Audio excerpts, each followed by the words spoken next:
Paper लेकर आए हैं। लूसेंट जीके पिछले 30 साल से बार बार एग्जाम में आ रहे क्वेश्चन, ये क्वेश्चन 50 जीके के एमसीक्यू हैं। और आपको चैलेंज है, यदि आप जॉब चाहते हैं, सरकारी जॉब चाहते हैं, तैयारी कर रहे हैं, तो 30 प्रश्न सही करना। 50 में से सिर्फ 30 प्रश्न, सबकी नंबरिंग कर दी गई है, एक करके आपको पूरे 50 प्रश्न पढ़ा देंगे। कम समय में ज्यादा क्वेश्चन कराए जाते हैं हमारे चैनल पर। ये 50 क्वेश्चन जल्दी से जल्दी आपके करा दिए जाएंगे, तो पूरा वीडियो देखना और फिर बताना किस किस के 30 सही गए। बीच बीच में आपसे कुछ क्वेश्चन पूछूंगा, उसके आंसर देते चलना। देखेंगे आपसे कितने लोगों को जो है जीके स्ट्रॉन्ग करके बैठे हो। करें स्टार्ट टेस्ट। ये रहा पहला क्वेश्चन। क्वेश्चन नंबर 1 में पूछा है, निम्नलिखित राज्यों में से कौन सा म्यांमार के साथ सीमा साझा नहीं करता। मतलब हमारा पड़ोसी देश जो म्यांमार है उससे टच नहीं है। यहां पर आपको जो ऑप्शन दिए गए हैं, इसमें से आपका राइट आंसर हो जाएगा असम। असम जो है म्यांमार से नहीं लगता, बाकी मिजोरम, नागालैंड, मणिपुर ये तीनों लगते हैं। इसके साथ साथ अरुणाचल प्रदेश भी लगता है। ठीक है, अरुणाचल प्रदेश, अरुणा मामी, शॉर्टकट है अरुणा मामी। अरु से अरुणाचल प्रदेश, और ना से हो जाएगा नागालैंड, और मामी से मणिपुर, मिजोरम, मामी। ठीक है, अगला क्वेश्चन देखिए, कौन सा खगोलीय पिंड रात्रि के समय आकाश में चमकता है। तो रात्रि के समय आकाश में जो चमकते हुए दिखाई देते हैं तारे। चांद चमकता है लेकिन वो खुद की रोशनी से नहीं चमकता, तारे की रोशनी से चमकता है। और तारा कौन है? सूर्य।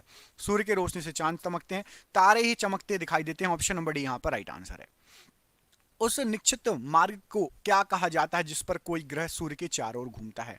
तो हमारी पृथ्वी भी और बाकी ग्रह एक मार्ग पर सूर्य के चारों चक्कर लगाते हैं, उसको कहा जाता है कक्षा। पृथ्वी अपनी कक्षा में घूमता है, सूर्य के चारों ओर चक्कर लगाता है, ऐसी बाकी ग्रह भी। Option number B right answer है। सूर्य और इनके चारों ओर चक्कर लगाने वाले खगोलीय पिंड क्या कहलाते हैं। तो सूर्य को भी मिला लो और जो चारों ओर घूम रहे हैं पिंड, ग्रह उपग्रह, इन सबको मिला लो तो इन सबसे मिलाकर बन जाएगा हमारा सौर मंडल। ऑप्शन नंबर बी सौर मंडल कहलाता है। ऑप्शन नंबर बी ये बिल्कुल राइट आंसर है। सौर मंडल का कौन सा ग्रह सूर्य के सबसे पास में है। तो सौर मंडल का सूर्य के सबसे पास में जो ग्रह है वो है आपका बुध ग्रह। अब आपसे बोला था कि बीच बीच में मैं आपसे क्वेश्चन पूछूंगा, तो आपको कमेंट करके बताना है कि बुध ग्रह के कितने उपग्रह हैं। बुध जो ग्रह है उसके कितने उपग्रह हैं, 0 या फिर 1। बुध के कितने उपग्रह हैं, एक भी नहीं है या फिर एक है, कमेंट करके बताओ। क्वेश्चन नंबर 6 देखो, पृथ्वी पर मौजूद सभी ऊर्जाओं का मुख्य स्रोत इनमें से कौन सा है। तो पृथ्वी पर मौजूद सभी ऊर्जाएं जो हैं उनका जो मुख्य स्रोत रहेगा वो रहेगा आपका सूर्य। सूर्य से ही सब कुछ चल रहा है। ऑप्शन नंबर डी सूर्य राइट आंसर हो जाएगा प्रश्न के लिए। अगला क्वेश्चन देखिए, पृथ्वी किस प्रकार का खगोलीय पिंड है। तो पृथ्वी जो है ये हमारा राइट आंसर हो जाएगा, ग्रह है। Option number B. किस खगोलीय पिंड को 2006 तक ग्रह माना जाता था, उसके बाद इसे ग्रह नहीं माना जाता। अब बोल दिया गया भैया ग्रह से बाहर निकलो, हमारे सौरमंडल से बाहर निकलो, भगा दिया उसको बाहर। तो राइट आंसर हो जाएगा 2006 तक आपका यम या प्लूटो को ग्रह माना जाता था, अब इसको बाहर निकाल दिया गया है, बाहर निकाल दिया गया है। ऑप्शन नंबर ए राइट आंसर है।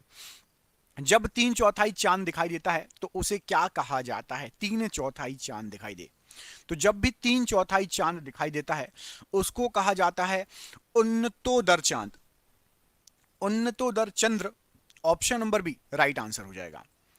पूर्णिमा तिथि को पहला यदि आप दिन मानोगे तो किस दिन चंद्रमा अदृश्य हो जाएगा। पूर्णिमा यदि चांद जब पूरा गोल दिखाई देता है उसको एक दिन मानोगे तो कब अमावस्या आएगी, चांद पूरा गायब हो जाएगा। तो राइट आंसर हो जाएगा 15वें दिन।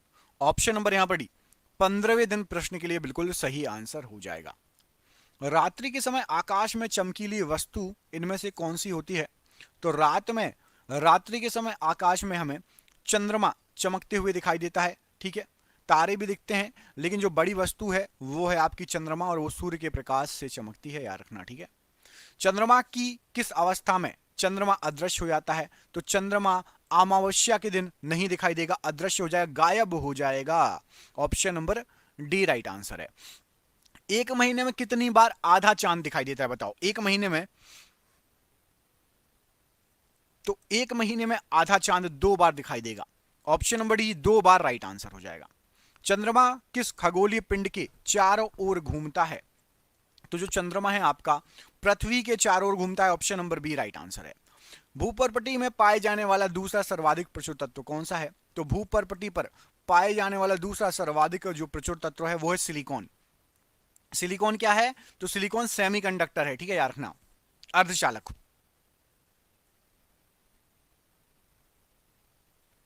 धातु कौन सी है? ये हो गया था तत्व आपका। अब आपको बताना भूपर्वती पर सर्वाधिक प्रचुर मात्रा में पाई जाने वाली धातु कौन सी है। तो यदि धातु को देखेंगे तो धातु पाई जाती है एल्यूमिनियम। तत्व हो जाएगा सिलिकॉन, धातु हो जाएगी एल्यूमिनियम, याद रहेगा। अगला क्वेश्चन देखो, भूकंप के दौरान कौन सी तरंगें उत्पन्न होंगी? तो जैसा कि नाम है, भूकंप के दौरान भूकंपीय तरंगें उत्पन्न होती हैं। Option number B right answer हो जाएगा। पृथ्वी सतह की निकटतम वायुमंडल की परत कौन सी है? तो पृथ्वी के सतह की सबसे निकटतम जो वायुमंडल की परत है वो है आपकी क्षोभ मंडल। क्षोभ मंडल, option number D right answer हो जाएगा। बांग्लादेश में गंगा नदी को क्या कहा जाता है? तो बांग्लादेश में जो गंगा नदी है उसको पद्मा कहा जाता है। गंगा को क्या कहा जाता है? Padma, option number B Padma right answer हो जाएगा। भारत का सबसे पूर्वी राज्य कौन सा है? तो सबसे पूरब में आप जाएंगे तो वहां पर सूर्य भी सबसे पहले दिखाई देता है, वो है आपका Arunachal Pradesh. Option number A Arunachal Pradesh right answer है। आंध्र प्रदेश की एक तटीय सीमा डैश से जुड़ी हुई है। तो आंध्र प्रदेश की एक तटीय सीमा आपकी आंध्र प्रदेश बंगाल की खाड़ी से इसकी तटीय सीमा जुड़ी हुई है। यहां पर आपका ऑप्शन नंबर ए बंगाल की खाड़ी प्रश्न के लिए बिल्कुल सही आंसर हो जाएगा। भूटान, चीन और म्यांमार की सीमा किस राज्य से जुड़ी हुई है? ये तीन देश हैं, एक भूटान है, एक चीन और म्यांमार, और ये हमारे एक राज्य से ये तीनों देश टच हैं। कौन सा देश है, कौन सा राज्य है वो? तो यहाँ पर राइट आंसर क्या हो जाएगा प्रश्न के लिए? तो राइट आंसर है अरुणाचल प्रदेश। अरुणाचल प्रदेश से भूटान भी टच है, चीन भी टच है और म्यांमार, तीनों लगते हैं। ऑप्शन नंबर यहाँ पर सी राइट आंसर है। भारत का सबसे लंबा समुद्र तट इनमें से किस शहर में है? सबसे लंबा समुद्र तट, समुद्र तट समझ गया ना, बीच जो है सबसे लंबा है। तो सबसे लंबा जो बीच है, समुद्र तट है, वो है चेन्नई का मरीना बीच है। और मैं आपको नाम भी बता देता हूँ। डाउनलोड कीजिए गूगल पे और जब चाहें फैमिली में किसी का भी मोबाइल रिचार्ज कीजिए जल्दी से। पर बैंक और गूगल पे दोनों की सिक्योरिटी हो सकता है आगे क्वेश्चन भेजा। मरीना बीच है चेन्नई का, सबसे लंबा समुद्र तट है। बाकी समुद्र तट किस राज्य की सबसे लंबी है? तो वो गुजरात राज्य की सबसे लंबी समुद्री सीमा है, याद रखना, ठीक है। क्वेश्चन थोड़ा सा कंफ्यूजिंग है, ठीक है। इनमें से किस भारतीय राज्य की सीमा अरब सागर से जुड़ी है? अरब सागर की तरफ इनमें से कौन सा राज्य होगा? तो देखो, आंध्र प्रदेश, उड़ीसा और पश्चिम बंगाल, ये तो इस तरफ है बंगाल की खाड़ी की तरफ। गुजरात अरब सागर तरफ है, और गुजरात के जो अपोजिट साइड है, ठीक है, पूर्वी घाट, तो पूर्वी घाट में ये तीनों है, आंध्र प्रदेश, उड़ीसा और पश्चिम बंगाल। भारत और चीन के बीच की सीमा रेखा का क्या नाम है? तो भारत और चीन के बीच की जो सीमा रेखा है, राइट आंसर हो जाएगा मैकमोहन रेखा कहा जाता है। ऑप्शन नंबर यहां पर भी मैकमोहन रेखा राइट आंसर है। निम्न में से किस राज्य में गुरु शिखर चोटी स्थित है? गुरु शिखर चोटी इनमें से किस राज्य में स्थित है? तो राइट आंसर हो जाएगा जो गुरु शिखर चोटी है, ये पड़ती है आपकी राजस्थान राज्य में। ऑप्शन नंबर डी राजस्थान राज्य राइट आंसर है। नीलगिरी पहाड़ियों को डैश के नाम से जाना जाता है? तो नीलगिरी पहाड़ियां जो हैं इनको नीला पर्वत भी कहा जाता है। ऑप्शन नंबर यहां पर डी नीला पर्वत भी कहा जाता है, राइट आंसर है। शेवरॉय हिल्स निम्नलिखित में से भारत के किस राज्य में स्थित हैं? तो शेवरॉय जो हिल्स पड़ती हैं, शेवरॉय हिल्स पड़ती हैं आपकी तमिलनाडु में। ऑप्शन नंबर डी तमिलनाडु में शेवरॉय हिल्स स्थित हैं। टैगोर पहाड़ी झारखंड के किस जिले में स्थित है? तो टैगोर पहाड़ी ये रांची में स्थित है। रांची में, रांची से संबंधित एक बहुत फेमस क्रिकेटर हैं जो कप्तान भी रहे हैं और जिन्होंने वर्ल्ड कप जिताया था, उनका नाम बताओ। क्रिकेटर हैं जो कप्तान भी रहे हैं भारत की टीम के और वर्ल्ड कप भी जिताया था, उनका नाम बताइए, रांची से संबंधित है। क्या नाम है उस खिलाड़ी का? कमेंट बॉक्स में कमेंट करके बताना। अमीन द्वीप और मिनिकॉय किस भारतीय केंद्र शासित प्रदेश के हिस्से हैं? तो अमीन द्वीप और मिनिकॉय लक्षद्वीप के हिस्से हैं ये। ऑप्शन नंबर डी लक्षद्वीप के हिस्से हैं अमीन द्वीप और मिनिकॉय। ऑप्शन नंबर डी यहां पर राइट आंसर है। भारत के किस राज्य में रेगिस्तान का सबसे बड़ा हिस्सा है? तो रेगिस्तान सबसे ज्यादा है हमारे यहां राजस्थान में। ऑप्शन नंबर बी राजस्थान में रेगिस्तान का सबसे बड़ा हिस्सा है भारत में। किस भारतीय जलप्रपात में राजा, रानी, रॉकेट और रोरर नामक 4 अलग अलग झरने बने हुए हैं? तो ये 4 झरने जो बने हुए हैं जोग जलप्रपात में बने हुए, जोग जलप्रपात में राजा रानी रॉकेट और रोरर, ये अलग अलग 4 छोटे छोटे झरने बने हुए हैं। डल झील भारत के निम्न में से किस राज्य में स्थित है? तो डल झील जो है आपकी ये जम्मू कश्मीर राज्य में स्थित है। ऑप्शन नंबर यहां पर सी, जम्मू कश्मीर राज्य राइट आंसर हो जाएगा डल झील के लिए। सोन नदी का उद्गम स्थल निम्नलिखित में से कौन सा है? तो सोन नदी निकलती है मध्य प्रदेश में अमरकंटक की पहाड़ियों से। Option number D, Madhya Pradesh में अमरकंटक की पहाड़ियों से सोन नदी निकलती है। यमुना और गोमती नदी डैश की सहायक नदियां हैं। तो यमुना और गोमती ये दोनों नदियां गंगा की सहायक नदियां हैं। ऑप्शन नंबर डी, गंगा की सहायक नदियां हैं यमुना भी और गोमती भी। रामगंगा नदी किस राष्ट्रीय उद्यान से होकर गुजरती है?